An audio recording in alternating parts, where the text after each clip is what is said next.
kọ́kọ́rọ́ ló fi disflower. Kí ẹ̀rù pọ́lẹ̀ láì mẹ́mọ́ yẹn lọ ọmọ ọdún méje kọ́kọ́rọ́. Ìrọ́pọ̀. Kò sẹ́ni tó gbọ́ngbà yẹn tí ara bí amọ̀ ọ̀tá. Bọ́ ẹ̀rọ pé tọ́rọ̀ bá ti délẹ̀ ó máa ń gbọ̀n sí ni. Everybody náà ti wá lọ rò wípé àṣọ ṣé ìwé lè ìṣẹ̀lẹ̀ ṣá. Ìgbé tí ọmọ ìkéré yẹn máa ké torí mi mo bá ṣe fẹ́ fọwọ́ bò lẹ́nu tó.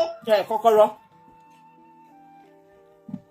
Èmi tí mo ti bí ìsun tí mo ti bí wà lẹ́kan with 5 children. Wọ́n gbọ́dọ̀ sọ pé wọ́n ti kọ́kọ́rọ́ bọ̀ mí ń fùrọ̀. Olórí burúkú. Ẹ káàbọ̀ sórí ìkànnì yìí níbi tá a ti máa fún yín ní ìròyìn lọ́lọ́kan òjọ̀kan. Ṣé rí eléyìí tá a mú wálé ní Gbáǹkọ́gbì ni o. Ó yá ẹ jẹ́ ká jọ wò ó. Ṣùgbọ́n kó tó di pa máa wo fídíò náà ẹ jọ̀ọ́ ẹ bá mi wò sàlẹ̀ níbi tí wọ́n kọ subscribe sí yẹn. Ẹ bá mi click lé subscribe button yẹn lórí ọ̀fẹ́ ní subscription o. Kò sẹ́ni tó máa jáwọ́ yín. Ọwọ́ yín tẹ́ fi ń tẹ subscribe yẹn ní orúkọ Jésù. Ẹ ò ní fi gba lẹ́tà ìbànújẹ́, ẹ ò ní fi gbé ọmọ sí o. Mi mo bá ṣe fẹ́ fi ọwọ́ bò lẹ́nu tó. Bá ṣe máa sọ̀rọ̀ sọ́tún nìyẹn náà máa sọ́sọ́ sí. Abusive is not good, madam. Ṣé o wà ń bẹ̀? Ṣé mo ti sọ pé abusive good báyìí? A ní kẹ́ lọ máa ro brain ni. And the worst part ni pé that girl she's not a minor. Ó ti lé ní 20 years. Ọmọ tó ti lóyún Démọ́lá ń do mọ́nu ilé yẹn. Òkèlè ń do nínú ilé yẹn kì í ṣe òkèlè tó ń ṣe fíìmù o. Àwọn olórí burúkú olóṣì yìí wọ́n execute àbí executed àbí execution. Wọ́n execute Démọ́lá òkèlè tó ń do. Ìjọ́ kejì àbí ìjọ́ kẹta kó tó di pé bàbá Ìjẹ̀ṣà lọ síbẹ̀. Òkèlè iṣẹ́ ìdó tán ni. Ìgbà táwọn ọlọ́pàá lọ ya àtọ̀ ọmọ yẹn wò wọ́n bá àtọ̀ òkèlè bẹ̀ gbogbo ẹlẹ́gbọ́ lẹ́nu Yomi Fabiyi pẹ̀lú evidence gbogbo ẹ̀ ló wà ní police station pàǹtí yẹn. Wọ́n ní prosecute ẹ ṣe. Àwọn olórí burúkú bàbá Ìjẹ̀ṣà lọ́wọ́ fi ṣe kó fánlẹ̀ torí pé wọ́n fẹ́ gbé kò lọ títí wá. Démọ́lá àtọ̀ òkèlè inú sẹ́ẹ̀lì tó yẹ bàbá Ìjẹ̀ṣà ṣe sọ pé bàbá Ìjẹ̀ṣà ò tí ì sọ̀rọ̀ o. Inú sẹ́ẹ̀lì tó kọ́kọ́ ti bàbá Ìjẹ̀ṣà mọ́ ní pàǹtí bó ṣe mú kúrò nílé Òbúkùtù òkú ẹlẹ́dẹ̀.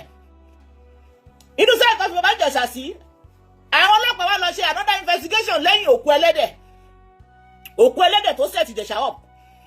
Àwọn ọlọ́pàá lọ ṣe investigation ní ilé òkú ẹlẹ́dẹ̀ ibẹ̀ ló ti rí pé ọmọkùnrin kan ń do tó ń pè ní Démọ́lá bó ṣe arrest Démọ́lá nìyẹn o.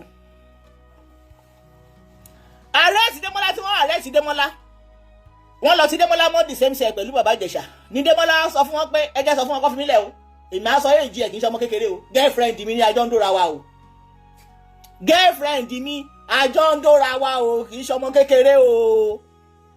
Ìdí tó fi Démọ́lá yẹn lẹ̀ nìyẹn tó fi lọ o gbogbo èèyàn lórí burúkú tẹ̀ ń jà fún minor tẹ́ ẹ̀ bá jà kọ́ lọ wá Démọ́lá yẹn wá gbogbo yín pátápátá lọmọ yín máa ṣánkú.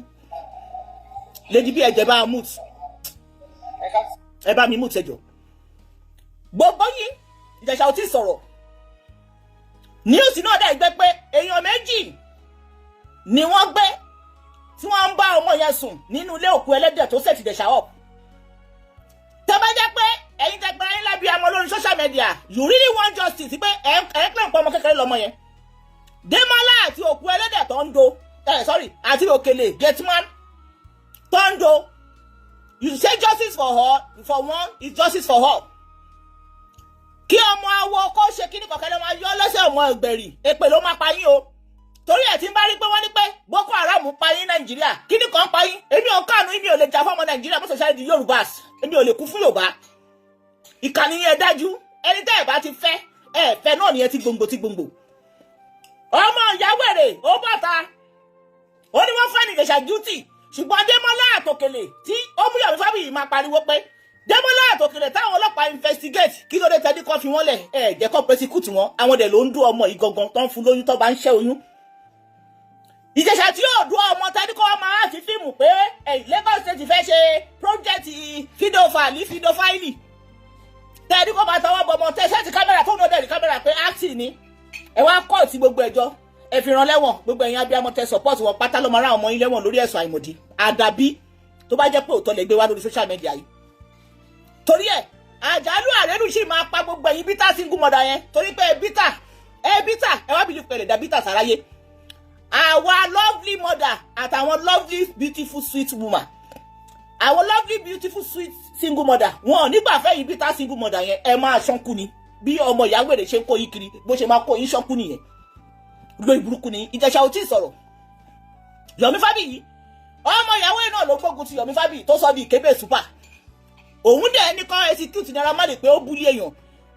Yomi Fabiyi tó nídìí bọ́ ṣe bí nìyẹn. Torí pé ìwọ ò nídìí ìwọ wà lọ fọwọ́ ṣe ìdí òfò ìdí silicon. Yomi tó nídìí òun búlí ẹ̀ pé ìkébé super. Mo mọ̀ pé tí Ìjẹ̀ṣà bá ṣe fíìmù yẹn wọ́n á ní kọ́ lọ flag ẹ̀. Bẹ́ẹ̀ ṣe flag fíìmù tí Yomi Fabiyi ṣe láti fi ṣàlàyé nǹkan tó ṣẹlẹ̀ sí Ìyábọ̀ àìmọ́ tí mo ní sọ sí ọmọ tán ni wọ́n rèpù Ọlọ́run àbá ti ń jẹ́ gbogbo ẹ̀yin tẹ́ pé láyé lábẹ́ àmọ́ tẹ́ ń sọ́pọ̀tì ọmọ ìyàwó rẹ̀ láti máa pull àwọn èèyàn dáhùn tọmọ ìyàwó rẹ̀ bá ti dé tó bá ti ń sinmi fún yín níwádìí ẹ̀yin náà sinmi ènìyàn ṣàgolo ni tó bá ti kó agolo dé kẹ́ máa lu pápá ngolo máa langolo kiri máa ṣe lọ gbogbo àwọn ọmọ tẹ́ bí padà ṣe mọ̀ pé ẹ̀jẹ̀rẹ̀ ọkọ ẹ̀yin bí tá sí gbọdọ̀ yẹn bẹ́ẹ̀ ṣe jèrè ọkọ náà tọ́lọ̀ ò jẹ́ kó inú yín jẹ́ jèrè ọkọ ní jèrè ọmọ torí ẹ̀ ń bá tọmọ ọlọ́mọ jẹ́ ẹ̀dẹ̀ expect káwọn ọmọ yìí ṣe dáadáa tẹ́ bá fẹ́ jà fún ọmọ tẹ́ ń pè ní mẹ́nà ẹni kọ́ ọmọ yẹn síta Démọ́lá àti Òkèlè tó ń do ẹni kọ́ gbé síta kọ́ bá yẹn ṣe kúta àwọn yẹn náà àbí àwọn yẹn ṣáà ló do mo ń gbọ́ yín mo sì ń gbọ́ kíní lọ. ẹ máa ro bẹ́ẹ̀ni yín kẹtọ́.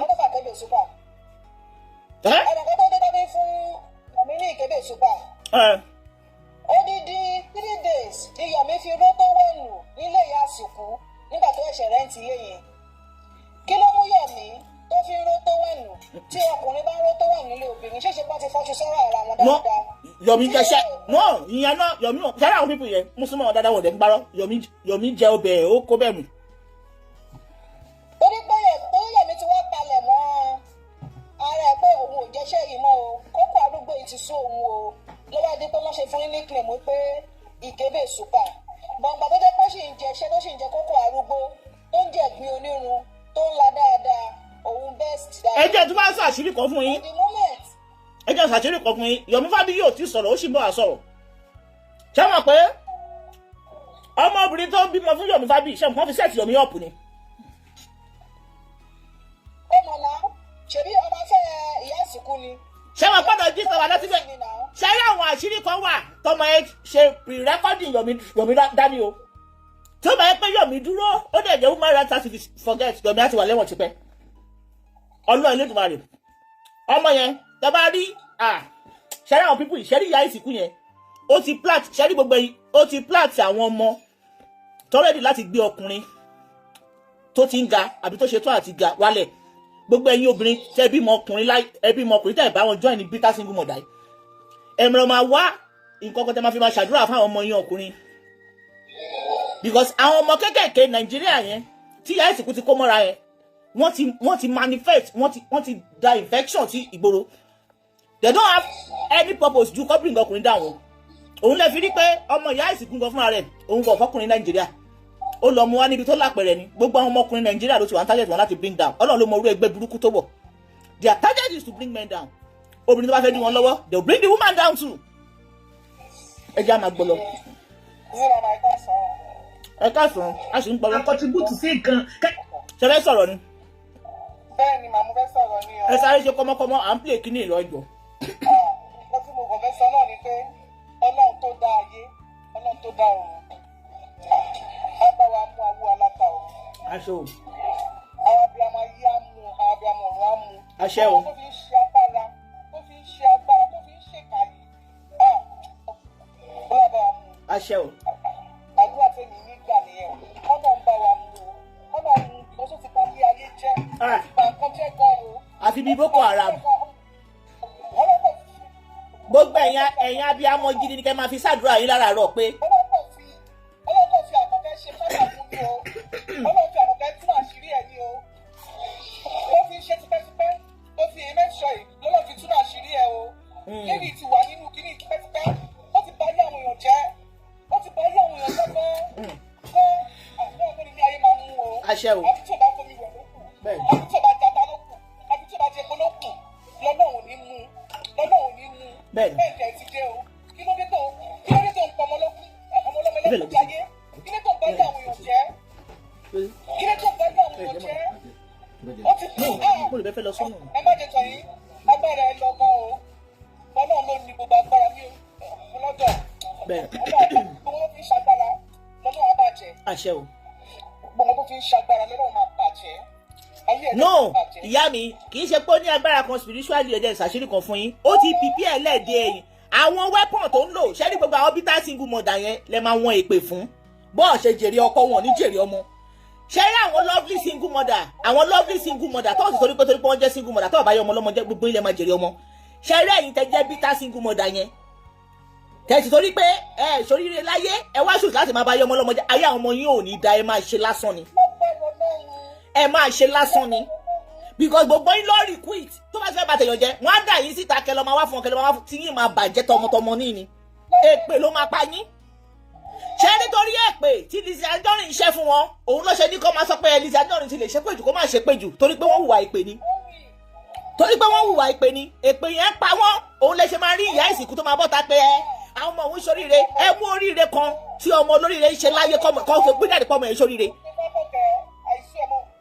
Kọ́ mú oríire wọ́n sọ fún àwọn ọmọ ẹ̀ ṣoríire ẹ mú oríire kan pé ẹ̀dá ṣe láyé ṣé ilé iṣẹ́ kan lọmọ ẹ̀ dálẹ̀ ni ṣé ọ́fíìsì kan lọmọ ẹ̀ kọ́ ni ṣé ilé kan lọmọ ẹ̀ kọ́ ni.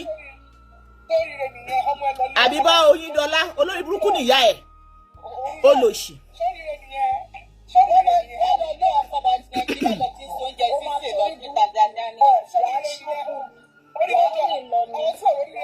mo ti ṣépè fún mo ti blọọkù gbogbo wọn wọ́n ti lọ kọ́ wánu gúrùpù olórí burúkú ni àwọn ọmọ òṣì àwọn ọmọ òfò yẹn nìyẹn àwọn ọmọ tó ń bíríìdì nìyẹn ó máa dà wọ́n síta báyìí kọ́ máa ba ayé èèyàn jẹ́ ni ó ti ṣẹ́rí bó ṣe wà yẹn ó ti kó bírèèdì wọn lọ bó ṣe wà yẹn ṣẹ́rí àwọn ọmọ yẹn tó bá wọn ọkọ̀ kílé ọlọ́dàwòrò tó bá rí ilé aláyọ̀ ilé ọkọ àtìyàwó ó ti kọ́ wọn ó máa wọ bẹ̀ báyìí bí kó dàrú ó lẹ́sìn máa rí pé gbogbo márèjì ní Gistlover máa ń bàjẹ́ lórí péjì ẹ̀ tó bá ti ní márèjì tó dùn ẹ máa gbọ́ ṣàwí àwọn ewúrẹ́ tó ń kó kiri wọn ni ó yá bíi pé nǹkan ayọ̀ ló ń fún wọn bíi pé tó bá tú ilé onílé yẹn ó advance life wọn sadness òun ní happiness tiwọn wọn ò fẹ́ kí inú èèyàn máa dùn lórí burúkú ni wọn wọn ò fẹ́ kí inú èèyàn máa dùn bẹ́ẹ̀ ṣe ni wọn yẹn o tó bá ti rí pé èèyàn tó tún wá maintain relationship ẹ máa gbọ́ wọ́n tuntun gbé gay tó ń ṣe fíìmù Bímbọ́ Adéyẹmọ wọ́n tuntun gbé sórí péjì wọn pé shall we this week go long gan o láti ìgbà tó ti ń long kí ló fi add value sáwọn bitter single mother tó ń kó kiri nínú group ẹ̀. ibi tí mo ti mọ̀ pé ìyá ìsìnkú ni Gistlover láti ìgbà tó ti ń ṣe preparation ìyàwó ọmọ mi ò tí ì rí kankan ọkọ ọmọ ẹ̀ ṣe lọ jábọ́ látọ̀run tó fi bọ́lẹ̀ wọn ò gbé sórí Gistlover. wọn ò lè gbé síbẹ̀. ṣe wá kọrin àbókí mọ́lá fún wa wọn ò lè gbé síbẹ̀. ẹni tẹ́lẹ̀ ẹ̀dẹ́ ìṣe nísìnyí ọmọ alára gbígbẹ tó dẹ̀gà tí olówó tó lọ ń gbé pákéjì lé lọ́wọ́ alára gbígbẹ tó ti ní ṣàwí tó ṣe ọrùn gbogbo tí ò fẹ́ jẹ́ kówó lásán ló fẹ́ jẹ́ kó dàbí kó fẹ́. yìí máa wa ìgúnlẹ̀ láyé lórí. ibẹ̀ ló ti máa bá tiẹ̀ jẹ́ ṣe bó ti bá ẹ jẹ́ àmà gbálẹ̀. ìbọn rẹ̀ yìí. ẹ jẹ́ àmà gbálẹ̀.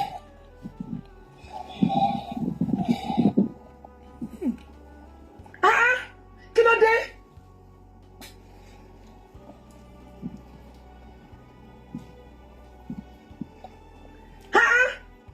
Akọ́ṣẹ́ máa mú gbogbo nǹkan tá bá ti rí pé ìkíní yìí ó jẹ́ nǹkan tó yẹ pé téèyàn bá gbọ́ á di etí mú àwọn ló máa gbogbo nǹkan wa á lọ fi máa kọ lọ́rùn.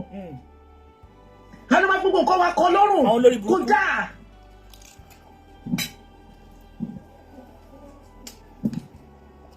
Bẹ́ẹ̀ náà làwọn èèyàn jẹ́ ká mọ̀ wípé àwọn tí ò dẹ́ṣẹ̀ ló pọ̀ jù bí tí wọ́n wà yẹn. Mi ì tí ì rí kankan nu yín kó gba bẹ̀ lọ́kẹ́ lẹ́nu fẹ́ lọ fáìtì fún wọn. níbo àwọn náà ló rán wọn lọ́bẹ̀. ṣùgbọ́n ìjọba bá ti ṣẹjọ́ lé lórí tí ẹjọ́ yẹn ò wá tí ìpílìsì yín tó ṣé princess yẹn expect pé kóun ti pé 100 years kí jẹ̀ṣà tó bọ́ ọ̀tá ni.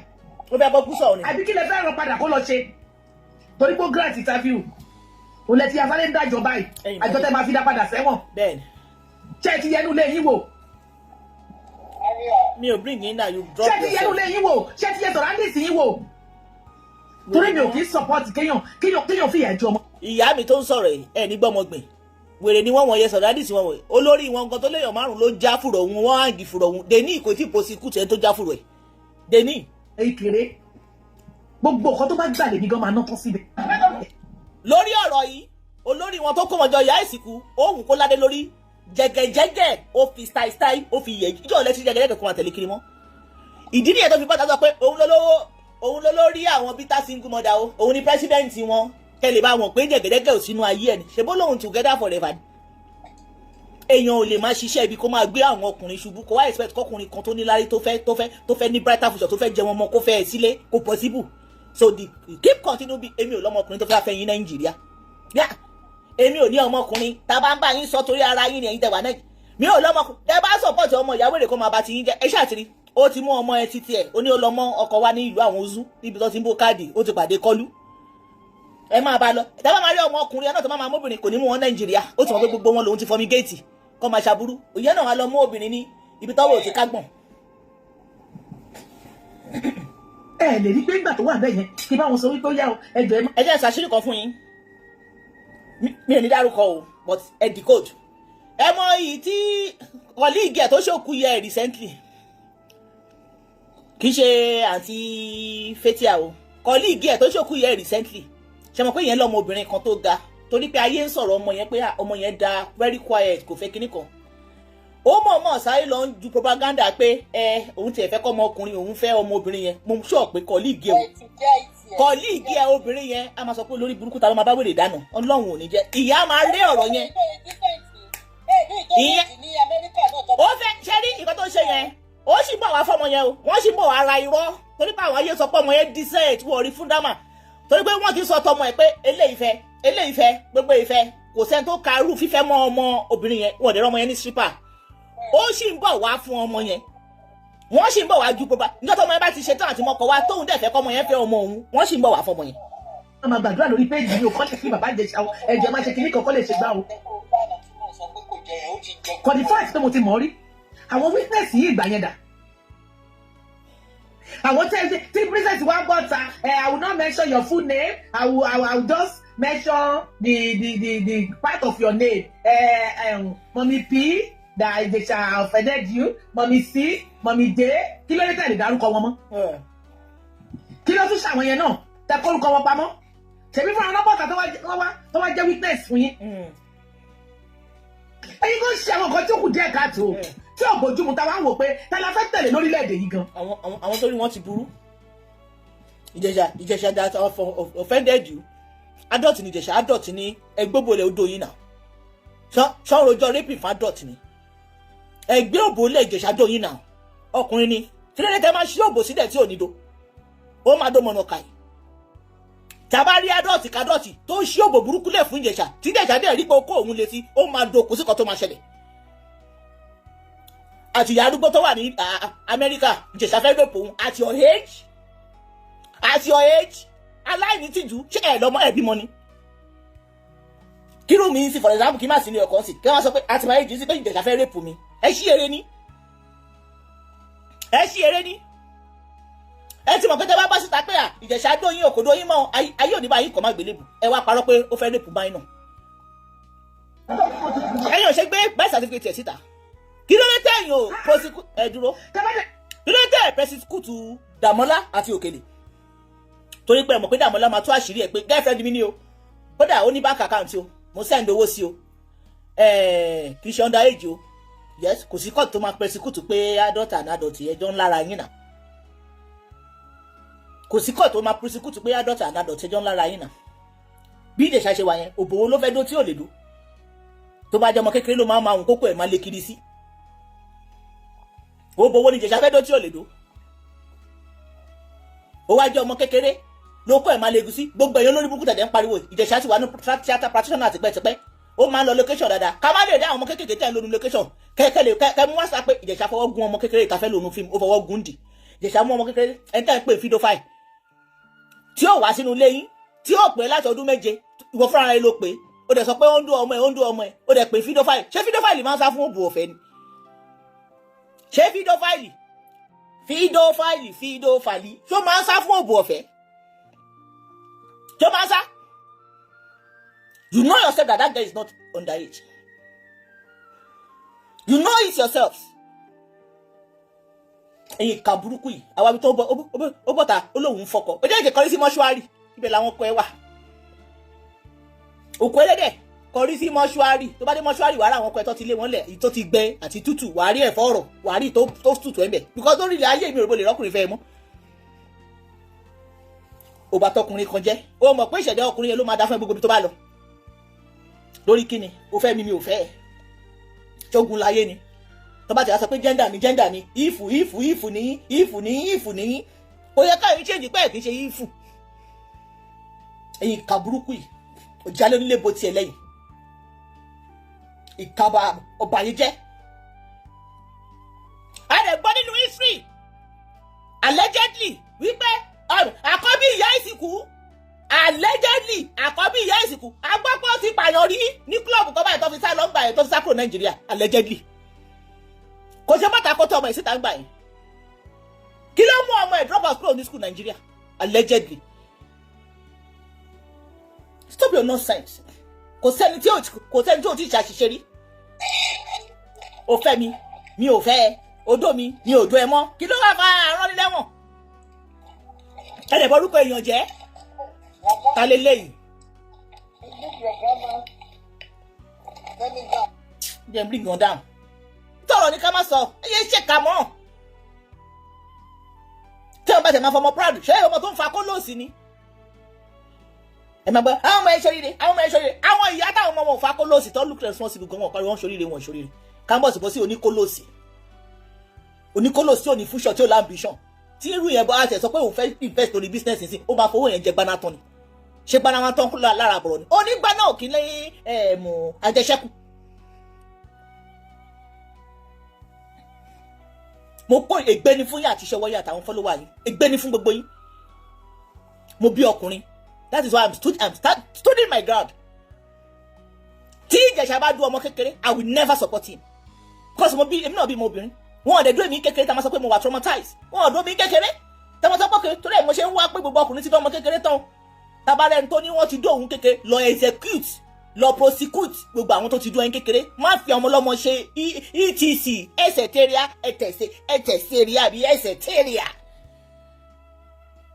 You are a wicked soul. Where we get so? The same thing you want to do with Naira Marley. VDM is the angel. Naira Marley forceful entry. According to VDM said, I quote. VDM talk, I quote. Forceful entry. Tọ́mọ yín bá gbé òbòdúró nù yàrá yín, wọ́n máa forceful entry ẹ̀. Forceful entry fún yà. Forceful entry fọ́mọ is hereditary. Wọ́n rẹ́pù ìyá mi rí, wọ́n forceful entry ìyá mi rí, wọ́n dẹ̀ forceful entry èmi náà. Débi pé mo fẹ́ máa rò kó máa forceful entry ọmọ mi. Tí ẹ̀ka lé ọmọ ẹ bá ta ẹ̀dì, kí lọ́mọ ẹ ń wá kiri ilé olórin? So desperate to marry a singer. Torí pé ìwà afẹ́fẹ́ wọn Nàìjíríà mọ̀ sí. Ṣé kálájú rẹ̀ kẹ́ bá yá àwọn ọmọkùnrin Nàìjíríà jẹ́ ni? Ṣé kálájú rẹ̀ kẹ́ bá yé wọn jẹ́? Tẹ́ bá yé wọn jẹ́ sí ẹ̀ wá kángára yín lọ́nu sáré pẹ̀lú agánnigan yín.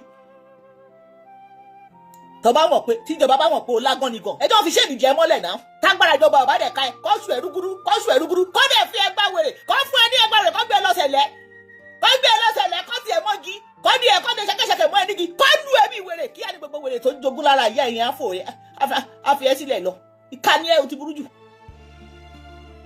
lórí ẹ̀rọ bàbá Ìjẹ̀ṣà ni mo ti kórìíra ẹ̀ kó tó wá fi ti alákọ̀ọ́kẹ́ mi sí ìgbéni fún àti iṣẹ́ ọwọ́ ẹ̀.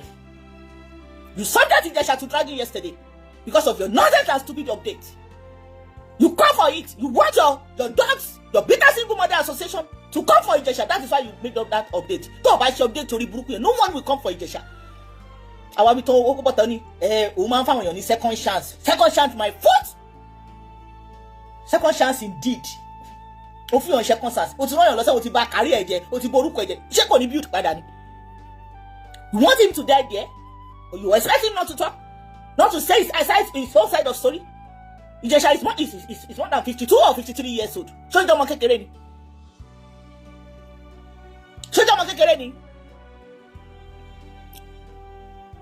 O tún ti ṣí wèrè kan lẹ̀. Wo wèrè mi ológun wèrè mi lọ bá ìyá yín. Ẹ ṣe àìsí blocking. Ṣé Ìjẹ̀ṣà ìjọba kékeré ni?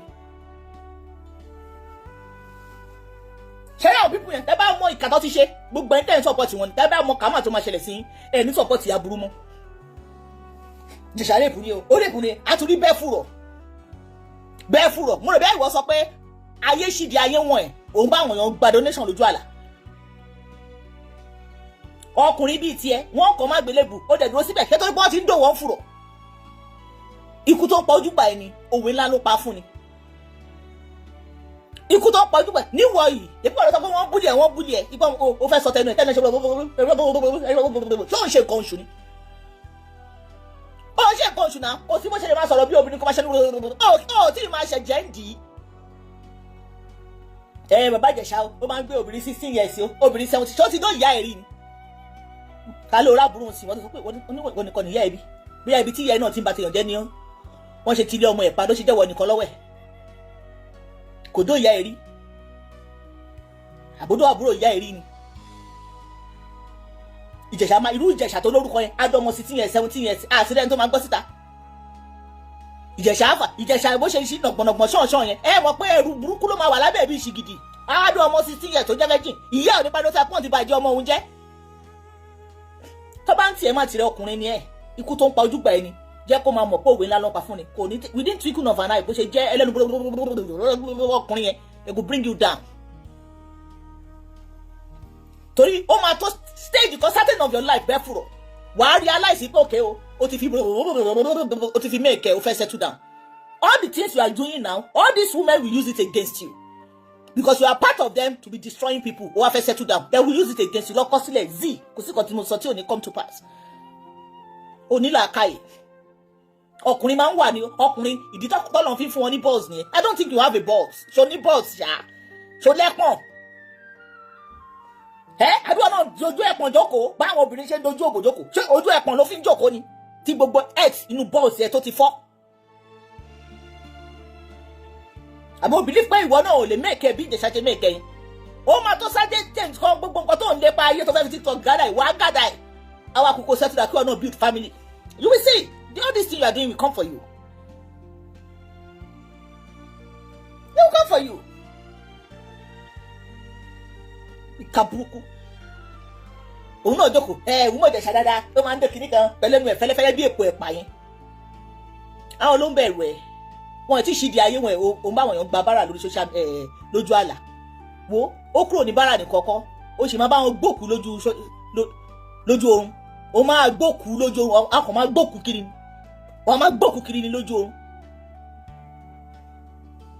wọ ìka burúkú yìí ṣèfọ́n sọ pé ògùn náà kọ ṣoṣo kì í rìn létí omi yíyá ẹ̀dá dájú lọ ohun ẹ̀ràn ṣé yíyá ẹ̀rọ bẹ́ẹ̀ òun jẹ wọn mọ yẹn yíyá ò jẹ wọn mọ ó ń jẹnu ìnira because o mú owó àlùbáríkà wá fún yá ẹ owó ìbànújẹ́ owó ẹkún ló ń pa fún yá ẹ àwọn ibi tán o kọ́ kírímìdì tó bí dùn ó ló ti kọ́lé fún yá ẹ ṣé yẹn ilé 6 feet ló kọ́ fún yá ẹ yẹn 6 feet ni because abiyamọ gidi ò ní lájúlẹ̀ kí nǹkan ẹyọ̀kan tó bí kó máa ráàrí ayé òun ráàrí ayé ni náà tí ìyá ẹ bá mọ̀ pé títa ríro lọ́nkọlà pé ìwọ nìkan ló kù ìyá ẹ ló máa mọ̀ nǹkan tó ju ẹ̀rí kó tó kù wọ̀ yẹn lọ́wọ́ ẹ̀ ṣé irú wọ̀ yẹn ló yẹ kí ìyá ẹ lájúlẹ̀ kí wọ́n máa bá tẹ̀yàn jẹ́. ẹni abiyamọ ni you are a mother you are a mother you are not a mother you are a murderer you are a murderer you are not a mother abiyamọ gidi ò ní pàkọ́ fún kan gbogbo ẹ̀yin yóò ṣì yá ìyá àdánwò ìyá àdánù tẹ́wà lórí social media tẹ́ ẹ pọ̀ ìyá ìsìnkú lẹ́yìn àwọn tí wọ́n rí dáadáa tó mọ̀ dáadáa gan yẹ̀ fún ló ti fẹ́ fúnra àwọn ìyá àrèmbò ìyá àwẹ̀rọ àwọn ìyá alárùbáríkà nínú industry sá fún ìyá ìsìnkú ẹ̀yin olórí burúkú yóò ṣì lórí social media tẹ́ ẹ̀ rírí ẹ̀yin lẹ́ pọ̀ sẹ́yìn pé yàn gidi gbogbo ilẹ̀ máa jèrè iṣẹ́ wọ́n lórí àwọn ọmọ yín gbogbo yín pátá tó lè múra àwọn ìyá àrèmbò yẹn ìyá àwẹ̀rọ àwọn ìyá dáadáa nínú movie industry tó ti rí ìyá ìsìnkú tó mọ̀ nǹkan tó mọ̀ tó mọ̀ nǹkan tó ṣe tó fi yẹ̀ fún tó nǹkan sẹ́yìn ẹ̀yin olórí burúkú tẹ́ ẹ̀ rírí tẹ́kàn ní lórí social media tó máa ṣẹ́yìn burúkú sókè bí ẹran sísun tẹ́ ń wò pé èèyàn ni tẹ́yìn pọ̀ sẹ́yìn tẹ́ ẹ̀ mọ́ṣẹ́ ọwọ́ ẹ̀ ń sọ́pọ̀tì láti máa bring àwọn ọmọ ọlọ́mọ ṣubú ẹ ti gbàgbé ìpè gbógun bá jẹ lọ ọgbọ̀n ń jẹbọ̀ tọ́gbọ̀n bá dẹ̀ jẹbọ̀ yẹn ọ̀pọ̀lọpọ̀ yín ò ní sí láyé mọ́ gbogbo igi oró tẹ gbìn sílẹ̀ àwọn ọmọ yín ló máa kán lẹ́yìn èmi ò bá yín gbìn gbogbo ẹ̀dákẹ́dà láyé dẹ̀ ló máa jèrè iṣẹ́ ọwọ́ ẹ̀ ìyẹn olùṣe olórí burúkú yìí. bẹ́ẹ̀ máa sọ ọ́ sìn bẹ́ẹ̀ ṣe tó wà ẹ̀yin tẹ́ tó wà ló fẹ́ wà ní outside country yìí náà èyí náà ní ìṣù wà nílùú yìí. ṣe rí madam ẹni gbọ́mọ gbìn ṣe rí àwọn tó wà outside country yẹn ọ̀pọ̀lọpọ̀ wọn òtútù ó ti jẹ́ kọ́pọ̀lọ wọn fíìsì. Yeah, forget that you always see them that they are in abroad, they are on social media. Òtútù ó jẹ́ kọ́pọ̀lọ wọn fíìsì. Wọ́n ọ̀dẹ̀ rò kódó àwọn bàbá ọmọ wọn ti fa gírí ilé torí wọ́n rí pé olóbùkún ni wọ́n. Ìwájọ́ wà lẹ́ ló jẹ́ pọ̀ rẹ̀ jọ rẹ̀. Wọ́n á máa bá tèèyàn jẹ́ wọ́n á sọ pé àwọn fi ń pa depression àwọn pa depression ara yín ò lè lọ torí pé olórí burúkú depression tó mú yín ìbànújẹ́ èèyàn ló ń pa depression tí yín depression ara yín ò lè lọ torí àwọn ọmọ yín náà sì máa jẹnu ìbànújẹ́ yẹn. tí èyìnbó bá ní depression èyìnbó tó bá ní depression wọ́n lè sọ pé kí èyìnbó yẹn kó jáde kó make friends kó ṣe fàájì kó lọ club kó ṣe wẹ̀ ṣùgbọ́n èyàn olórí burúkú nàìjíríà bó ṣe jáde di yorùbá Nigerians living in diaspora nǹkan tó máa ń pa depression tí wọn club ò kí ń pa kó ṣe fàájì kó dunú kó bí àbí kò kí ń pa kó lọ pàtí kó mingu kò kí ń pa depression wọn ìbànújẹ́ èèyàn lórí social media yìí ẹ máa gbọ́ àwọn ń wò wọn à ń gbádùn wọn fi ń pa depression yìí ló máa pa yín ló máa pa àwọn ọmọ yín depression yẹn tó jẹ́ pé ibi ìbànújẹ́ èèyàn bíi kó túlé onílé kó dẹ ọ̀nà ọlọ́nà rú kó purọ́ mọ́ èèyàn kẹ́ máa sọ pé ẹjẹ́ apá ẹjẹ́ akórífà yẹ òun ló máa ń pa depression yín bó ṣe máa pa àwọn ọmọ yín pa depression ẹlòmíì nìyẹn bó ṣe máa pa àwọn ọmọ yín pa depression ẹlòmíì nìyẹn ẹ̀yin ìka burúkú yìí àwọn olùsí játíjátí ẹ̀rí èèyàn tó ń bá ti yàn jẹ́ báyìí ẹ ti mọ̀ pọ́n bá ti yàn jẹ́ a fi ń pa depression à ń gbádùn ẹ̀ depression yẹn ló máa gbẹ̀mí tọmọtọmọ àwọn ọ̀ka olùsí. That is why if you see me, let me tell you something. All those bitter single mother, I don't mingle with them. Tí n bá rí single mother tó nínú rẹ̀, mo máa ń bẹ Ọlọ́run fún ni kọ́ lọ́n bá mi fún légungun ìhà tó máa rẹ̀ lẹ́kún. Kọ́ lọ́n bá mi fún ní egungun ìhà tó máa rẹ̀ lẹ́kún tó máa ṣọkọ fún tóun náà máa gbádùn ayé because ilé ayé yìí dùn when you are with the right partner. Kò sí bó ṣe lè máa go through stress. Once you are with the right partner, you have everything.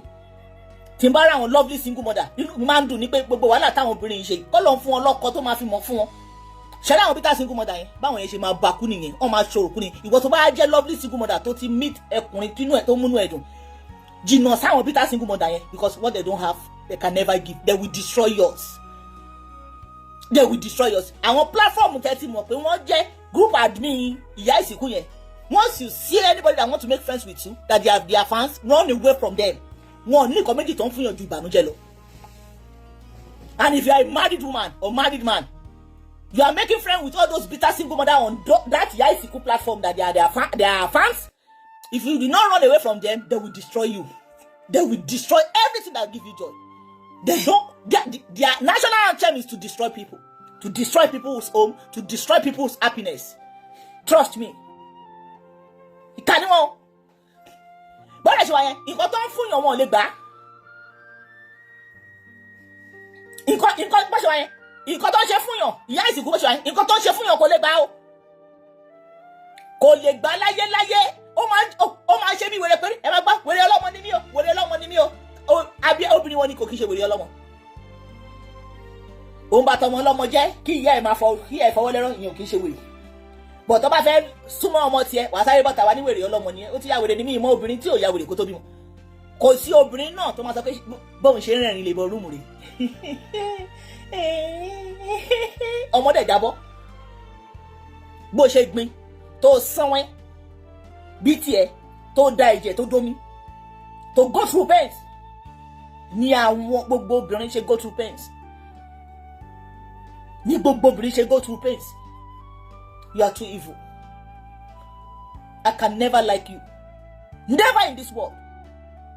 I can never. Wo kókù wọ nìkan ní ayé tó ní kí bẹ́ẹ̀ ṣe. Màá yà sọ pé Ọlọ́run wọ́n ló lẹ́mí mi. Because ó ti burú jù ìkà ni ẹ́. Ìkà ni ẹ́. Gbogbo àwọn tó máa ń ṣèkà láyé àtijọ́ wọ́n ń ṣe lọ́sàn-án. Wọ́n máa ń faṣọ bojú ni. Ní Yorùbá ṣe máa ń sọ pé inú òkùnkùn ló ti ń ṣèkà. Ṣùgbọ́n wọ́n because you have dominated all those bitter single mothers on social media. You have dominated them. You have planted them everywhere to be attracting people that want to say the truth. That is why you have the confidence to be coming online, to be doing anyhow. Tó bá jẹ́ pé ọpẹ́lọpẹ́ Lizzy Anjorin àti VDM tó gba black bonnet lórí ẹ̀. You believe once you have the black bonnet, anybody tó bá castigate is already castigated. Ọlọ́run àbá tiẹ̀ jẹ́ kó nítorí. Ọlọ́run tó ń bá tiẹ̀ jẹ́ kò ní wọ́n ti tún ṣe fún ẹ.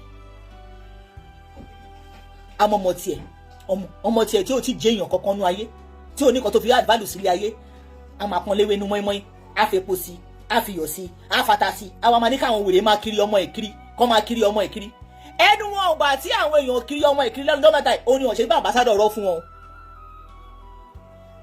ẹnu wọn ìgbà tí àwọn àyàn like ojú òbò Ìkírun àti Bẹ́fúrò wọn kọjú ìjà sí wọn ráyè kiri ọmọ ẹ̀ Sádọ́ọ̀gì àtàwọn tọ́jọ́ ń kura wọn kiri lórí Facebook wọn ráyè kiri ọmọ ẹ̀ ẹnu wọn bàtọ́ wọn kiri ọmọ yẹn ni wọn ṣe gbẹ lọmọ yẹn ò ṣe sọ pé wọ́n ti tún fóun láǹbàṣádọ̀ o ẹ lọ gbogbo àtọ́ máa ń kiri ọmọ yẹn kiri tọ́ máa kiri ẹ̀ tọ́ máa kiri ọmọ ẹ̀ tọ́ máa kiri ọkọ ọmọ ẹ̀ máa gbọ́ wọ́n gba àmbàsádọ̀ lọ́sùn wọ́n gba àmbàsádọ̀ lọ́sì àmbàsádọ̀ ọ̀rọ̀ àmbàsádọ̀ tó hàn fi jèrè ṣùgbọ́n lẹ́nu wà tọ́wọ̀ kiri ẹ̀yẹn ẹ máa wò sí àtó pákéjì ẹ̀ ìwọ̀nba olódùkú tó wọ́n fẹ́ ṣe return of Boko Haram àbí return of àwọn Fúlàní ẹ̀sìn tó fẹ́ ṣe yìí ọmọ tó fi yẹn tún máa polówó ọmọ yẹn kẹ́tọ́ mọ̀ àmbàsádọ̀ tuntun ti dé o àmbàsádọ̀ ti dé o àwọn tó ń ṣe ẹrú fún wọn ní làákàyè àti progress titi wọn wọ́n gbọ́dọ̀ máa lo làákàyè tòun àtọmọ ẹni àwa package ẹ máa gbọ́ wọ́n ti tura létí mọ́ṣúárì o wọ́n ti ra company sí Bẹ̀rẹ̀ Grand ọ̀run àpáàdì Hellfire wọ́n ti ra létí bẹ̀ ẹ ṣe wọn máa gbọ́n sí nìyẹn Fúnkẹ́ Akíndélé tó ń ṣe fíìmù 247 kò ra létí Hellfire kò ra létí ọ̀run àpáàdì Fẹ́mi Adébáyọ̀ tó ń gbé fíìmù lọ sinimá 24 tó ń hit kò fi every month ra létí Hellfire kò rálé sí mọ́ṣúárì kò rálé sí Bẹ̀rẹ̀ Grand ìwọ tó rálé sí yìí tó òfojoojúmọ́ ayé ta fíìmù ló rálé sí mọ́ṣúárì ló rálé sí Bẹ̀rẹ̀ Grand ló rálé sí Hellfire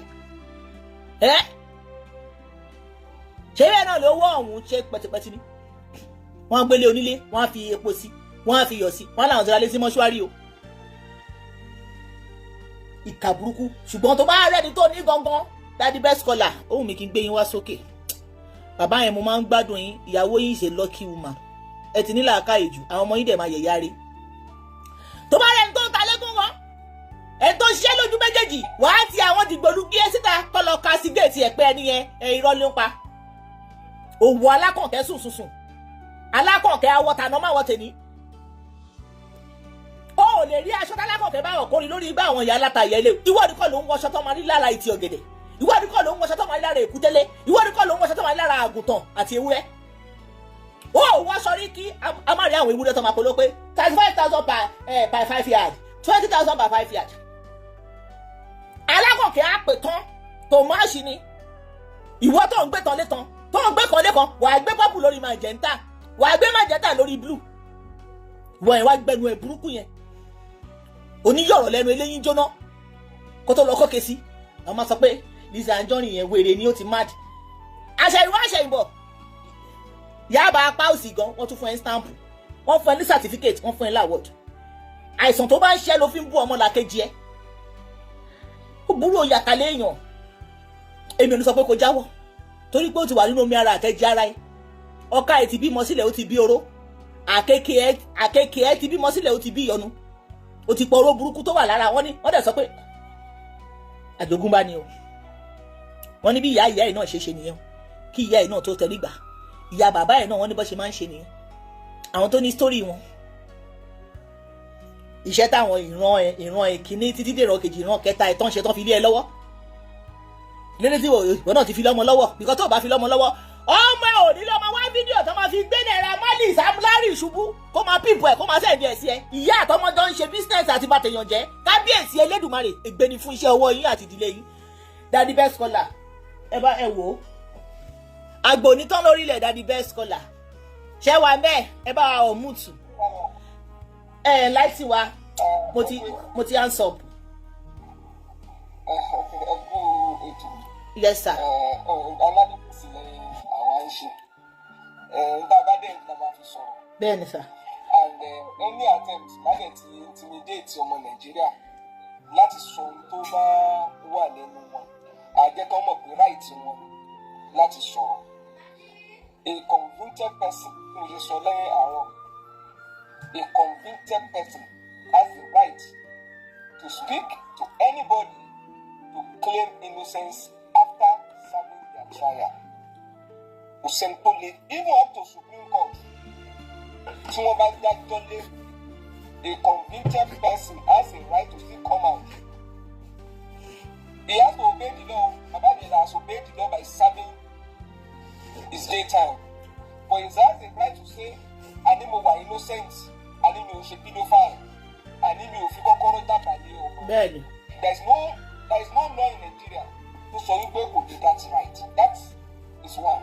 Secondly, nígbà tẹ́ ẹ pè yàn fídíò fáìn tẹ́ ẹ wá ń gbé àwọn arúgbó jáde ó fọwọ́ gbá wọn ṣé evidence fídíò fáìn ní kí arúgbó àtàrúgbó kún wọn múra wọn mọ́lẹ̀ ṣé evidence fídíò fáìn tẹ́ fẹ́ establish lẹ́yìn ìyá onírùkàn onírú funfun lóbò tẹ́ ẹ wá ń dábàá déta tẹ́ ẹ ló ó ṣe lè fẹ́ mi àwọn family member ni àwọn kìnnìkan member ni àwọn ni òjì àṣẹ kìnnìkan ìyẹn ẹ rí pé ọ̀rọ̀ yẹn ó jù then àwọn kọ́kọ́ jáde wọ́n ní don't use my children àwọn children yẹn ti dá dọ́ọ̀tì lẹ́nu they are no longer children they are adults they have a right to also speak tó bá yẹ pé wọ́n mọ̀ gbà yẹn ni wọ́n yẹ ká jáde láwọn náà ṣépè tẹ̀sán ní kò ṣeé gbé òrìṣà wọnú kóòtù ní ká fi búra ẹ̀yin náà bá sọ wípé bíbélì mi rèé ní ìdí ẹ̀ka àwọn ọmọ kan dáwájú ẹ̀ ṣebí tó lúkálùkù wa tó gbàgbọ́ ṣebí ló fi ń bá wa sọ̀rọ̀ àwa tó dẹ̀ bá sọ̀rọ̀ ọpọlọ wa ò gbọ́bà ọpọlọ wa ó dúró ṣámṣámú. I'm happy for the confidence of Ìjẹ̀ṣà at this stage. èrò ọ̀tá ni wípé kó wá ká lónìí sọ̀rọ̀ kó má lè kó ń wẹ̀ ó má tiẹ̀ jágara mọ́. I'm happy that he has been able to transform. And when he came out to grant that interview, I saw something in that interview. Valuable clarity. Inú ọ̀rọ̀ tí ó sọ. Bó ṣe ń sọ̀rọ̀ tó ń drop witness ẹ lọ béèrè lọ́wọ́ ilé. Nígbà téèyàn ní ẹ béèrè lọ́wọ́ ìyá ìyàwó mi. Ṣé ìyá ìyàwó rẹ̀ náà gbọ́ wípé ń dàgbà lé gbogbo ọmọ káàkiri lọ́dọ̀ tó dúró tì? Nígbà téèyàn béèrè pé tọ́ta fẹ́ táwọn ń wá tí wọ́n gbé fẹ́ lọ ra ṣúyà tí wọ́n kọ́ ọmọ dàálẹ̀ tí wọ́n lo òyìnbó tí wọ́n lọ Kánò street wá ṣúyà náà. Àwọn kan báyìí ni a ti ń dúró nígbà tẹ ẹlẹ́yìn lẹ́yìn náà lọ yunifásitì ó ní tẹ̀ mọ́ búburú àtẹ̀fà táwọn bá rà báyìí tó lò ẹ lọ béèrè lọ́wọ́ XYZ àwọn yẹn wà láyé àwọn yẹn lẹ́yìn bá lọ rọ́ọ̀ṣì gbà pé tóòtọ́ ni ṣe rọ̀ ni. Ìjẹ̀ṣà ń sọ fún wa wípé wọ́n mú ti fídíò ẹ̀ bá dèsì Ìjẹ̀ṣà ṣé bẹ́ẹ̀ fẹ́ disgrace ẹ̀ ẹ̀ bá wá ọ̀mú ti fídíò yẹn pé irọ́ tó pa ní tó bá mú tù ní ọ̀rọ̀ nígbà gbọ́rọ̀ lẹ́nu ẹ̀ bá a ṣe wọlé bá a ṣe jáde. Ìyá tí ń sọ̀rọ̀ wúkẹ́wúkẹ́ kí wọ́n tó palẹ̀ kò dé mọ́ ọmọ náà pè ní under age àti adult ṣé bá ń wo directive tó ń give àṣẹ lè gbọ́ ojú ọ̀rọ̀ tó ń sọ. At least we should be able to see verifiable evidence. Dá òtún adájọ́ kò dẹ̀ like àwọn tó ti ẹ̀. mo ti block wèrè tó bú dájú bẹ́ẹ̀ sọ̀rọ̀ they made us to realize wípé ọ̀rọ̀ adájọ́ orí náà fi dájọ́ o which means nobody is blaming the adájọ́ nobody is blaming the system but we are saying we can improve on our system. Ẹ tó bá wọn kó n fẹ́ gbìgbọ́n Ìjẹ̀ṣà kóun náà bọ́ta kó pé rẹ̀ ṣé pé n tó ń sọ yìí ó yí o jù báyìí lọ òun dẹ̀ lẹ́fídẹ̀nsì ẹ̀ tó jù báyìí lọ. Nobody will encourage pedophile and that is why Ìjẹ̀ṣà himself came out to say I am never one.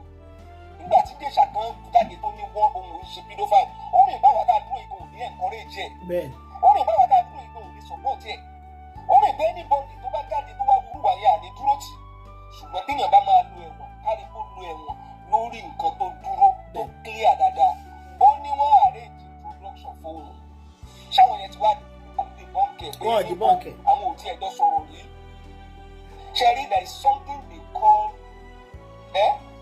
debunk 3-2-1 there is something they call 3-2-1 formula àwọn communication strategy ni o 4357 rule their communication strategy.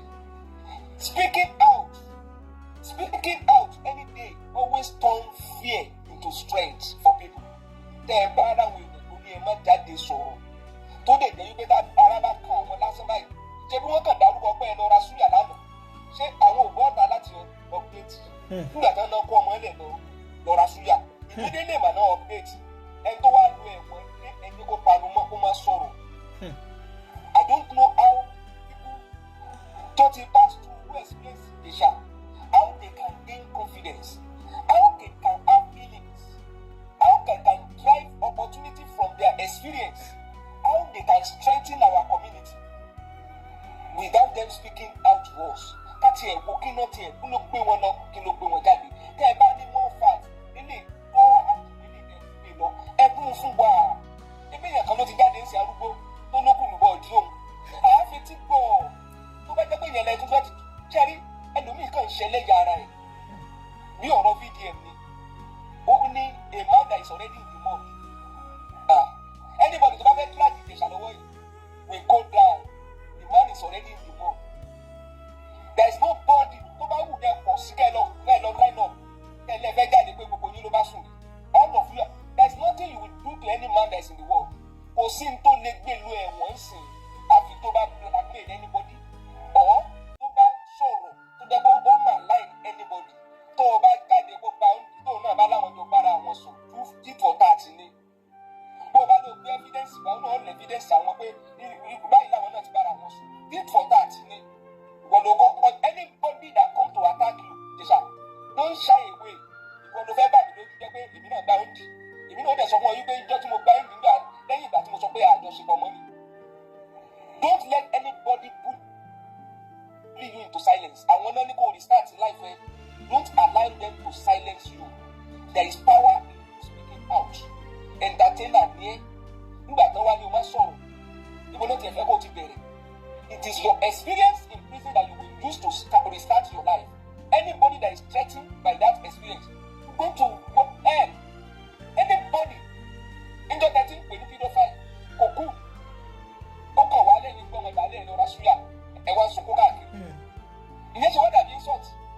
Ó tún ní pé tó ti ẹ̀ gbóhùn lu ẹ̀wọ̀n gan-an ti forgive ẹ̀ ó tún ṣàdúrà fún un yóò rọ́kọ yóò bímọ kí lẹ̀ tún fẹ́. Ṣé kó ṣépè ni? Èpè yẹn lẹ̀ ń wá kò ṣépè o ẹ̀yin lẹ́ mọ́ sọ pé èpè pọ̀ o àdúrà ló tún ṣe yóò dẹ ló tún ti pọ̀ ju o. Kí ló sọ nù interview yẹn tó jẹ́ pé ló affect owó epo tó wọ́n Nàìjíríà? Kí ni tó sọ nù interview yẹn tó jẹ́ pé òun ló jẹ́ kí Nàìjíríà bá wá kíní wá wà electric láàfin nínú ilé? Kí ló sọ nù interview yẹn tó wá kàn yín lẹ́kọ̀ọ́ kẹ́ lọ́dọ̀ sí ìtajà wá sunkún látàrí? I don't even understand. Other than some of them just want to form that they are fans from somebody, they want to use it to gain followers. Bàbá àgbàdo bàbá àdèṣàdé ni má jẹ́ kan ó sọ̀rọ̀ ẹnu ẹ ayé ò ní mú ẹ sí dèṣà sọ̀rọ̀ ẹnu ẹ ayé ò ní mú ẹ sí mú ní kì í mórí ṣá sọ̀rọ̀ ẹnu ẹ ayé ò ní mú ẹ sí. Wọ́n ṣe bẹ́ẹ̀ fáwọn kan lánàá kódà wọ́n yẹn gba at a very strong position wọ́n ṣe bẹ́ẹ̀ fún wọn. Wọ́n sọ lórí ni wọ́n sọ the experience ni.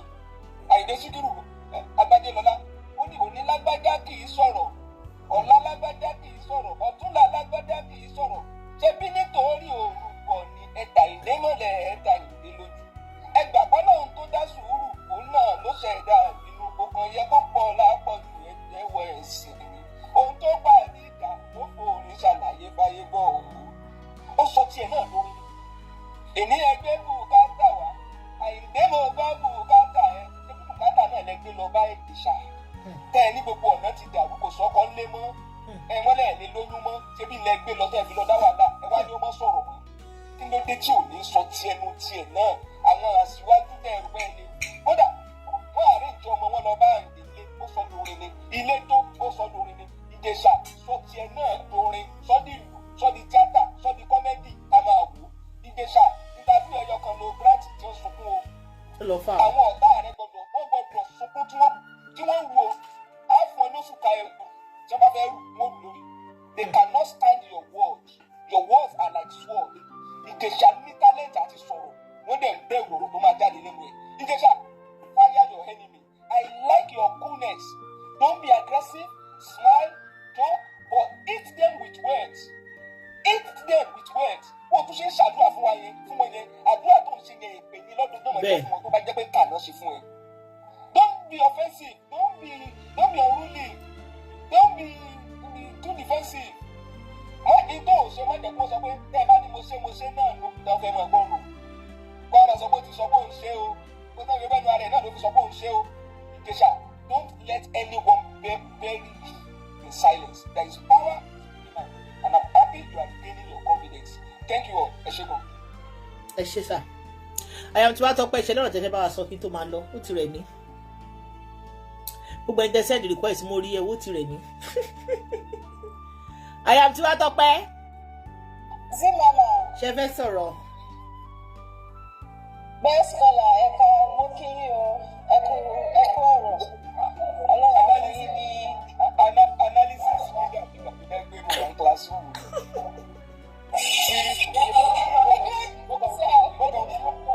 Flow pẹ̀lú ẹ̀. You are such a brilliant analyst. You are such a brilliant analyst. You pay attention to details. Yaskis, thank you. Blogger wa nìyẹn. Daddy Ishaq, Ayam Tiwatope ni barrister wa nínú Warrior. Àwọn ló máa ń jẹ́ ká rántí àwọn nǹkan tí gbàgbé. Ó yá Ayam Tiwatope, à ń gbọ́ yẹ tún mùtù ni. Ayam Tiwatope, ṣe wọ́n rún yín ni. Mo ka kọ́mẹ̀ntì kan ní orí Facebook. Nígbà tí mo sọ̀rọ̀ níjẹta, ó ní báwo lẹni yìí ṣe wá ní mẹ́mórì báyìí? Àwọn ti kàwé gbogbo ọ̀rọ̀ yìí o. Nígbà ọkọ̀ báwo lẹni yìí ṣe ní mẹ́mórì? Èyí tó wá sẹ́ pé so all this still happened. No wonder tí yìí mẹ́jọ fi ń ṣépè fún wọn. Ọ̀pọ̀lọpọ̀ máa ń gbàgbé, wọ́n máa ń gbàgbé. Nípa ọ̀pọ̀lọpọ̀ wọn máa ń wọlé. Ẹlòmíì wà, ẹlòmíì ọ̀mọ̀kan tí ìyá àsìkò ti ṣe in the past. Ẹlòmíì bá rí reaction o, èyí mẹ́ṣọ́, and a lot of them pick on that reaction. Because ọmọ ibi tí kúlẹ̀kúlẹ̀ ọ̀rọ̀ tí ń bọ̀. ọ̀rọ̀ yẹn níbi tí ó ti ń bọ̀. Níbi tọ́wọ̀ ti ń bọ̀, ẹlòmíì nínú wọn. Kẹfẹ́ pé 75% gbogbo àwọn tó jẹ́ pé àwọn pípò yìí wọ́n ọmọ bìkínì sọ́ọ̀sì ibi tí ọ̀rọ̀ yẹn ti ń bọ̀ àti ìjẹta ẹlòmíì tó wáyé ṣàṣọ pé ṣé nǹkan báyìí tiẹ̀ ti ṣẹlẹ̀ ṣé nǹkan báyìí tiẹ̀ ti ó ti lọ. À ń sọ̀rọ̀ àwàdà kan lẹ́ẹ̀kan yẹn bíi kọ́mẹ́dì ẹlẹ́kásáyé pa àṣírí kọ́mẹ́dì yẹn kan tó máa lọ káṣẹ̀ fi yẹn jókè. Ọ̀rẹ́ pé bọ́ọ̀dì yìí ti hot látàárọ̀ so wọ́n fẹ́ kú lè. Lẹ́yìn ìgbà tí ìyá àsìkò tó gbé lẹ́sùn tí yẹn jáde yẹn tó wá lọ gbé sàtífíkẹ́ẹ̀tì wèrè láàrin èmi àti kí ló kọ sàtífíkẹ́ẹ̀tì wèrè ní court. Ṣèbí jíjẹ́ mi èrè mẹ́ṣọ́ jókòó tó lọ́wọ́ tí kì bá ṣe pé bóyá ó ti fi ó kàn kún méjì pé owó ṣáà. Ayam Tiwatope, ẹ̀dùn ọ̀nà ṣé ẹ̀ ń wo fíìmù ni? Wèrè kan ló wà níbi tó kúlẹ̀ kan. Wèrè kẹ̀, ẹ̀ ń bá wèrè gbé ní. Ẹ̀ ń bá wèrè gbé ní. Ẹ̀kọ́ báyìí ni torí lẹ́ẹ̀kan tí mo ń sọ̀rọ̀ lásìkò ó wá rẹ́yìn títí ó wá lọ́tọ̀ ó tó lọ́tọ̀. Ẹni kí wèrè kó kúrò bẹ́ẹ̀ yẹn káwọn èèyàn lè gbọ́ yín dáadáa. Wèrè yẹn distract. Ó wá lọ́tọ̀ tí àtìkọ́ tó ti dé ó wá ní Ọlọ́run ṣe pé mi ò sọ̀rọ̀ nípa èmi mo jẹ́ kó mi tọ̀ sí ara. Wèrè ní tòótọ́. Ọlọ́run ló mọ̀ bóyá inú ń bí ni kọ̀wé òye mi. Ṣé kìí ṣe gúrúùpù ìyá ìsìnkú ló wà ìbàjẹ́ fún yín ní wọ́jẹ́ o? Báwo ti ẹ̀gbọ́n nǹkan tó sọ? Kò gbọ́ báyé, bàbí mo ṣe rẹ́rìn-ín. Ló jẹ́ kí ó máa rẹ́rìn-ín. Ok. Ọ̀rọ̀ yẹn sùkú tí mo ń sọ lọ. Wọ́n tuntun mú wọn lọ. Kí ló kọ̀ sí? Network yìí o. Yèyé mẹ́ṣọ́. Ṣègbè jẹ́ mi yèyé mẹ́ṣọ́ jókòó. Tó lọ bá. Torí ó lówó lọ́wọ́. Ìwọ́dẹ̀ fẹ́ gba. Ó fẹ́ bá ná. Ó fẹ́ bá ná owó ẹ̀. Ẹ sọ bẹ́ẹ̀. Ìyá náà pé wèrè orí ẹ̀yìn. Abúlé Ó ayé máa kan increase sí. from level 1 to level 4. Ṣé orí ilé tó jáde tó shout tó pariwo nípa alájọṣẹ́mọ́lì yìí?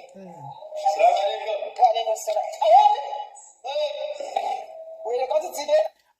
Ẹ̀yin náà ṣe ń gbé láwùjọ àwọn wèrè. Èmi mọ̀ pé àárín wèrè ní. Ẹ fún mi ní 1 minute, ẹ fún mi 1 minute kó fi lọ. Àfi síjọ mi ó ti rẹ̀ èmi o. Mo ti try, mo ti lo more than 3 hours.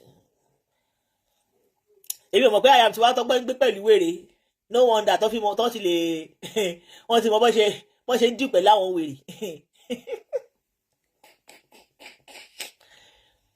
Ó lọ bá make dem no buy tabs. Ayam Tiwatope àwọn àti wèrè papọ̀. Ọlọ́run bá yí ọjọ́ ẹ̀ sí ìta Ayam Tiwatope tí mo bá ṣe ń gbé pẹ̀lú wèrè. Wọ́n lè bá dùn wèrè ọmọ ìyá wèrè. Wọ́n lè bá dùn wèrè ọmọ ìyá wèrè. Wọ́n lè bá dùn wèrè ọmọ ìyá wèrè. ẹ ti dé ojú yóò gbà ẹ wo ẹ fọkànbalẹ̀ Ìjẹ̀ṣà ó dàbí Ìjẹ̀ṣà sí lọ sọ́dọ̀ Ayéfẹ́lẹ́ wá sí lọ sọ̀rọ̀ ńbẹ̀ Ìjẹ̀ṣà wọn iṣẹ́ ọmọdé mistake tó tọ́ ti ṣe láti lẹ̀ pé wọn tètè pariwo síta ló fà ká lọ́n ti pariwo ní gbogbo àwọn olórí burúkú tó sọ̀rọ̀ àwọn di king kan rí social media terrorist ẹ wo ìpè ní ma fi báyé yín jẹ́ ìgbárùmọ̀lẹ̀ tí ò ń jẹ́ kí n mọ̀ yín mi ò fẹ́ mọ̀ yín o gbogbo yín olórí burúkú social media terrorist yẹn gbogbo wọn báyìí wọn tẹ wá kí n tijú mọ́ gbogbo àwọn bitter single mọ they are big ṣẹlẹ tí bá kàn come across profile wọn mo máa ń ṣá wọn sí blocking because I hate them I hate their character wọn ò ní ayọ̀ tó fẹ́ fún ìjú kọ́bà yẹn nínú jẹ lọ àwọn olórí burúkú bitter single mọ̀dà yẹn wọ́n wá tan kámẹ́rà wọ́n máa jọ́ọ̀jì àwọn èèyàn tí life wọn dùn ju tiwọn lọ wọn ò ní orí tọrọ wọn ò láṣìbímẹ wọn ò lábìíṣọ wọn ò ní fúṣọ wọn ò ní past wọn ò ní present wọn ò ní kọ̀ọ̀kan they are just lifeless bó ṣe wà ní tó bá ti jí ẹni tó fẹ́ wá ba tiẹ̀ jẹ́ lọ́ máa ń rò wọn ò ro bí bó ṣe fẹ́ great bó ṣe fẹ́ kúrò lójú kan wọn ò kí ń rò bó ṣe fẹ́ wá ba tìyàn jẹ́ tó ṣe wá parọ́ mọ́ èèyàn kan tó máa ń rò nìyẹn that is why you see me I don't do clubs I don't know them àti lọ́rẹ̀ẹ́ wá dogun because you be scared pé àmọ́rú kárátà sílẹ̀ ní kẹwàá àwọn olórí burúkú bitter single mother yẹn tó wà ní gúrùpù ìyá ìsìnkú o wọ́n tún máa ń jẹra wọn lẹ́sẹ̀ wọn èrà ò fẹ́ràn pòròpórò dénú ara wọn wọ́n máa ń jẹra wọn lẹ́sẹ̀ báyé ara wọn jẹ́ jalè ara wọn wọ́n máa ń jalè ara wọn wọn láyọ̀ because their motto is not to have happiness sadness is their joy olùdó burúkú ni wọ́n need to get friend na wàhálà èmi kẹ̀ I don't have friends lẹ́sẹ̀ rí mi tí mo ra dúró mi báyìí àwọn tó fẹ́ ṣe bridal fún mi gan ṣe mo ń ṣe àwọn kiri ni pé you do bridal if you betray me wo gbárùmọ̀lẹ̀ ló máa bá tiẹ̀ jẹ́ o I don't have friends I don't have. If you see me in Nigeria, it's me and my 80. I don't have friends. I can be your friend. I don't be my friend, only for that matter. I don't have friends. No worry, my husband is okay for me and my children. And sometimes if I feel like listening to advice, I will call Alakonke. My Alakonke, she'll talk to me. And sometimes if I feel like to gossip, I will call Auntie Buki Jesse. She's my gossip partner. You see those two? I just love everything about them. And I'm okay. Zimama says this because I'm in a free hand. I bet you Zimama ya so this way because I don't have friend. The only two big sisters, Timoni, BJ, Yeye Mesho. On the time you did finger add value to me. Oh yeah, Toto, you know. Make sure he's on live. Okay, okay. Make sure he's on live. So it's better you guys go and watch into TikTok. Share make sure we're live go to TikTok. Into TikTok. Support Alakonke lórí TikTok live. As ìgbà tí make sure tí ṣe live lórí TikTok insane. Àwọn ará TikTok tí understand wọn. Tẹ́lẹ̀ tán kì í ṣe live lórí TikTok àwọn olórí burúkú bitter single mother yẹn wọ́n máa cut video wọ́n máa manipulate ẹ máa gbọ́ Lizzy Anjorin ti lè ṣe pé jù èpè tó máa ń ṣe ẹ̀yìn òdà ìwọ tó wọ̀ èpè kí ló tí èpè tí Lizzy Anjorin ṣe ń ta elétí tí èyí mẹ́sàn-án bá ń ṣépè mi ti bá bàbá máa ń ṣe àmì ni àmì because mi wọ̀ èpè sí wọn ṣàpẹ́ ká ní pé mò ń wọ̀ èpè sí wọn sìn ní èrè ọkàn máa jẹ́ mi pé èpè yìí dẹ̀ máa ṣe òmí ló ń bá rí o gbogbo àwọn tí wọ́n ń ṣe aburú fún Lizzy Anjorin yẹn àwọn ló ń pariwo pé Lizzy Anjorin ti lè ṣépè jù Lizzy Anjorin ti lè ṣépè torí pé wọ́n wà ẹ̀ ń wà aburú sí yẹn ṣé kò máa ṣàdúrà fún yín Lizzy Anjorin kì í ṣe Bàbá Ìjẹ̀ṣà tó ń ṣàdúrà fún yín o Bàbá Ìjẹ̀ṣà ló ń ṣàdúrà fún àwọn ọ̀tá kò ní dá fún àwọn ọ̀tá mi ẹ máa ṣòfò ni Lizzy Anjorin ò sí lára àwọn tó máa ṣàdúrà fún àwọn ọ̀tá o torí ẹ̀yin ọ̀tá gan ṣe wí ìṣe wẹ́ẹ̀lì ni èèyàn fẹ́ lọ ra ọjà tó máa tà olórí burúkú awó yíyan ó lọ dènà dè wọ́n ní Dùmọ̀tà ó dènà dè wọ́n ní awó yíyan òrírí ọkọ jókòó sí Lizzy Anjorin tó tún fẹ́ jókòó lé ọkọ ó tún fẹ́ léèndì ó tún fẹ́ ṣí nídìí ọ̀tọ̀ ló bí ní Buddha ní Florida is not educated ìwọ educated ló gbé ya yẹ sọ ìjàgà níjọgàn ọmọ educated ló lọ bẹ̀yà rẹ̀ sọ̀rọ̀ Spiderman lórí bá a fẹ́ kọrin lórí Spiderman gbogbo bó ṣe ń recruit àwọn bitter single mother kọ́ máa attack àwọn èèyàn bẹ́ẹ̀ náà ni àwọn onínúure á máa attack ọmọ ẹ dọ́tọ̀ ọmọ ẹ náà bá fẹ́ sọ pé ọkọ òun fẹ́ balẹ̀ gbogbo nǹkan tó ṣe fún Lizzy Anjorin pátá nígbà tí èyí mẹ́sọ̀ bímọ tó ní kó máa blọ́ọ̀gì wọn pé àwọn kọ́ ló lóyún torí pé ìwọ ò lè lóyún wọn ti gbé wùnbù tiẹ̀ lọ wọn ti fi ṣògbọ́n owó oní kó máa blọ́ọ̀gì Lizzy Anjorin pé Lizzy Anjorin kọ́ ló gbóyún wọn bá gbé ní ìgbà tọ́mọ ẹ bímọ ṣé wọn lo the same weapon fọmọ wọn lò fọmọ ẹ pọ́mọ ẹ náà kọ́ ló bímọ orí bó ṣe rí ìgbà tí Lizzy Anjorin fọ́kọ olóhùn ló ra aṣọ fọ́kọ the same weapon happen to you ó ń ṣàkíyèsí pé gbogbo bó ṣe kọ ìgbésí ayé àwọn èèyàn ló ṣẹlẹ̀ lórí ọmọ yẹn. The thing is you are ripping it back so fast.